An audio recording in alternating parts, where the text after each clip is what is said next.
With the multiverse saga wrapping up Phase 4 with Black Panther Wakanda Forever, it's only a matter of time before Kang the Conqueror starts heavily impacting the MCU. His appearance in Ant-Man and the Wasp Quantumania should give us a clearer look into his evil plan, as he has only been seen in the season finale of Loki. Despite being set up as the next Thanos of the MCU, there isn't much known about Jonathan Majors' character. So for today, here are some interesting facts about the infamous He Who Remains that you may not have known about. The very first identity of Kang takes us all the way back to ancient Egypt, where he was known as the pharaoh Rama Tut. The Conqueror traveled there in his first attempt of conquest in the Fantastic Four comics in 1963, and designed his first time ship as an ancient sphinx. Talk about trying to blend in. His ship was damaged on impact and caused him some injuries, but he soon recovered and used his remaining technology to rule ancient Egypt for quite some time. During his reign, the Fantastic Four actually traveled there in search of an herb, and were captured by Rama Tut for a brief time. Rama Tut even made the Invisible Woman his bride-to-be, which you might find pretty strange once you hear this next fact about Kang. Kang's original identity is Nathaniel Richards. Why does that last name sound familiar, you ask? Well, it's because Nathaniel Richards is actually a descendant of Reed Richards, aka Mr. Fantastic. Now, the Nathaniel Richards known as Kang is from Earth 6311, which isn't the Earth the MCU is set up on. It's crazy to think, though, that one of the strongest villains of the MCU is related to the famous scientist that is Mr. Fantastic. Well, at least a variant of Mr. Fantastic. This whole concept of the multiverse gets pretty confusing when you try to dive deep into it. But yes, the man that sets out to conquer the multiverse is part of the same bloodline as Reed Richards. Imagine the look on Mr. Fantastic's face if he finds out he's related to Kang in the MCU. Not necessarily a family reunion I would want to be a part of. Did you know that Kang was a part of the Young Avengers? Nathaniel Richards traveled back to Earth 616 to find the Avengers so they could help him fight against Kang the Conqueror. I know, it sounds confusing, but just hear me out. Young Nathaniel was greeted by Kang to show him his future, and didn't really enjoy how it turned out. When Richards goes back in time, he finds out the Avengers are disbanded, so he breaks into Stark Industries to seek any information that can help him. There, he is able to gather tech and information to become Iron Lad and find members to create the Young Avengers. Sadly, his plan wasn't going well as his presence on Earth 616 was causing history to change in a rather unsettling way. The only way for him to fix things was to go back to his timeline and accept his fate as Kang the Conqueror. Great Scott! Kang has another identity! Who would have thought? Around 70 years old, Kang takes on the name of Immortus. He becomes interested in the way time works and builds a castle in Limbo, a place towards the end of time, so he can work on his studies in peace and prevent himself from growing older. With this new identity, Kang also went by Master of Time and Lord of Limbo. You know, in case you forgot one of his aliases, at least you got a chance to name one of them. Immortus is visited by the Timekeepers, not the robotic fakes seen in Loki, to task him with keeping track of time travel and gaining knowledge of everything revolving around time. He's also supposed to eliminate his past variants across the timeline. Needless to say, this is one of the stronger versions of Kang seen in the Marvel Comics, and it would be pretty neat to see him appear in Avengers: The Kang Dynasty. Kang is known to take over many different timelines throughout the multiverse, and with that comes some very cynical actions made by the ruthless Conqueror. In the Kang Dynasty comic book storyline, Kang is shown in one of his strongest forms as he and his son Marcus go on to take over the world's governments. In this storyline, Kang decimates Washington, D.C., leaving it in ruins and wiping out all of its population. It's one of the more horrific moments of Kang and his powers, and it goes to show just how incredibly strong and intelligent this man is. The Avengers were able to stop Kang, but the destruction made by him was too much for them to fix in the end. Listen, Jonathan Majors may have been on Men's Health and may be seen as this awesome guy, but his character is far more vicious and merciless than he came across as in Loki. Don't let that magazine cover fool you. Interesting.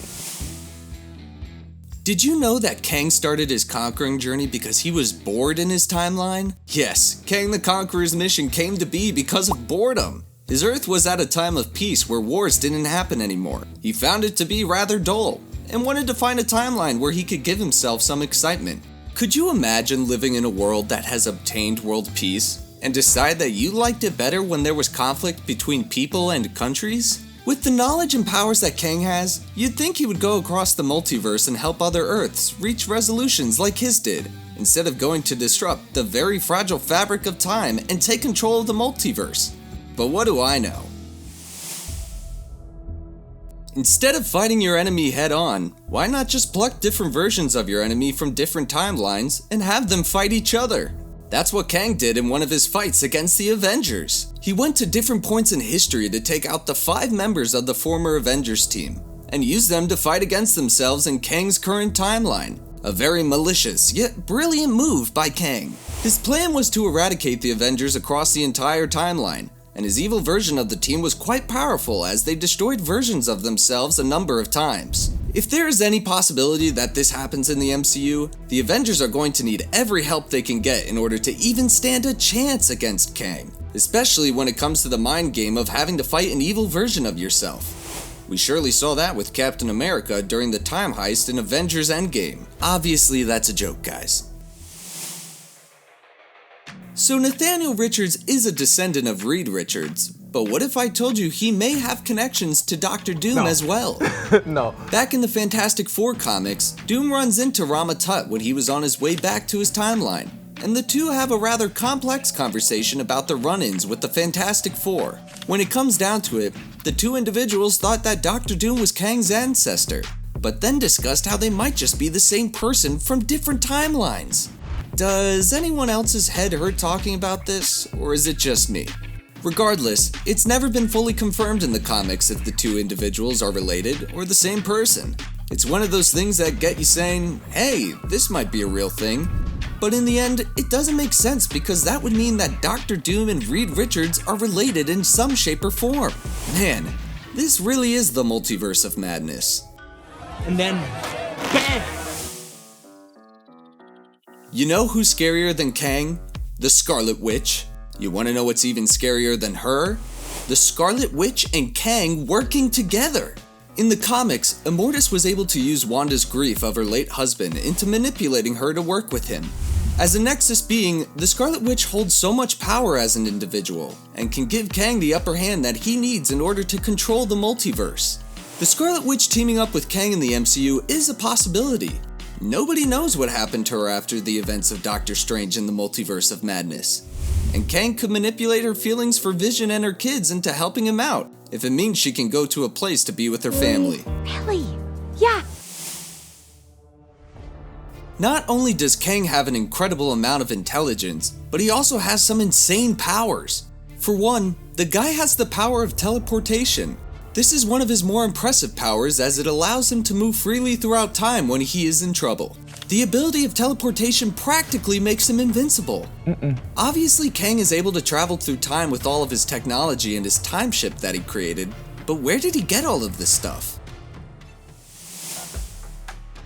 Nathaniel Richards is originally from the 30th century, so he's definitely in a time period where things are more technologically advanced. As a scientist, Nathaniel loved his scientific endeavors and was a marvelous inventor. When his so-called boredom urged him to conquer different timelines, Nathaniel Richards built himself a time machine and began his journey of conquering. While he is a man of the future, he travels to many different eras of time, including a time that's way past the 30th century. Amusing. As a man of the future and of time, he is able to encounter so many different Earths and time periods that his knowledge continuously grows.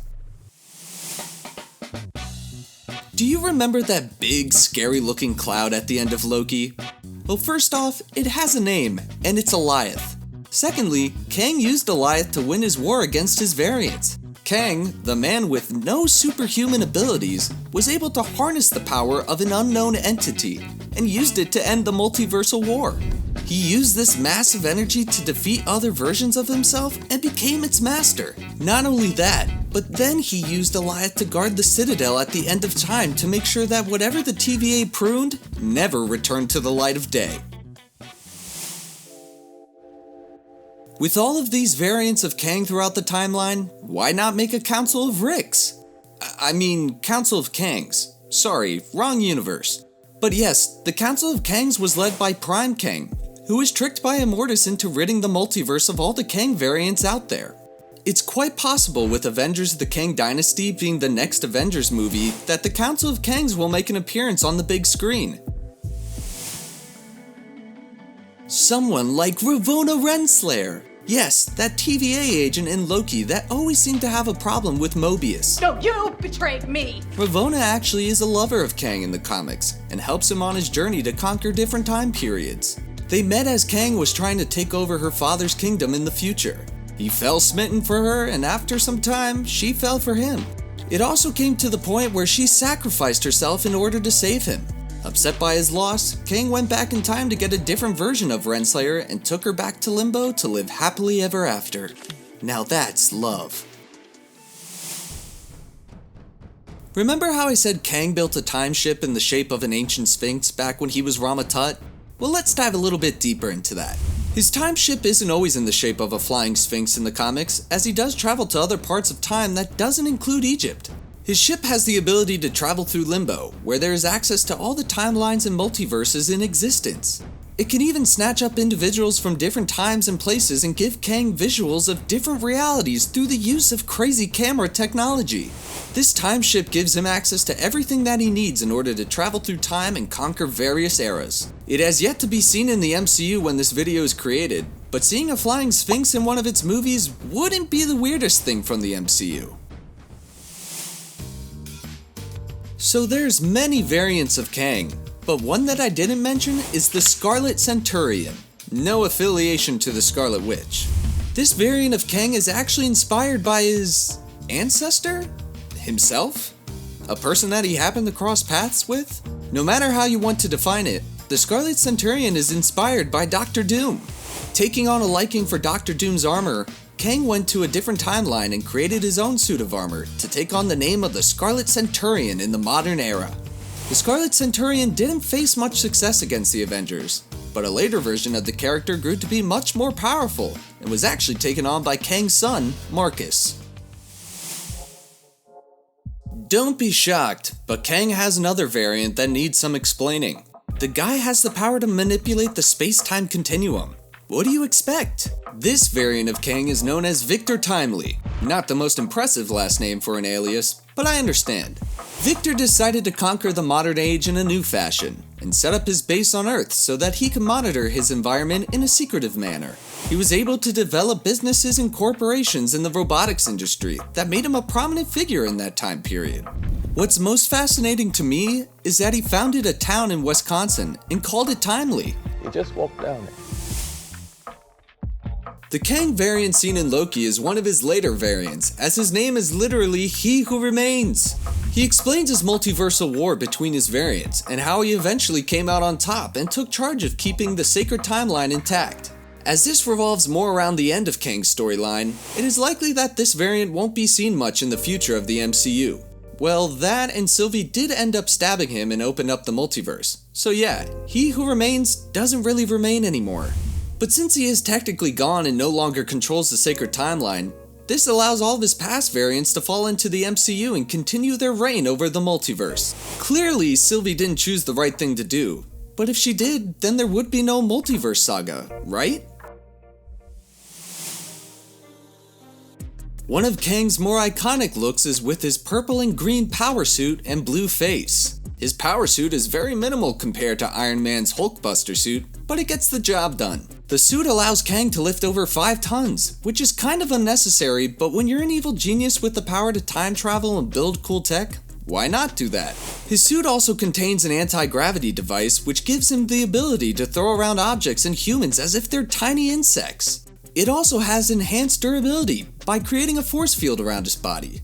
You know, the more I talk about Kang's powers, the more I think that the Avengers are going to lose in phases 5 and 6.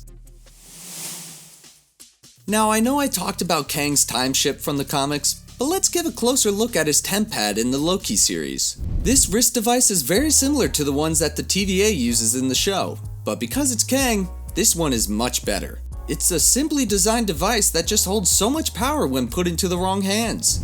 The Temp pad allows an individual to open up gateways to any place and time in the sacred timeline.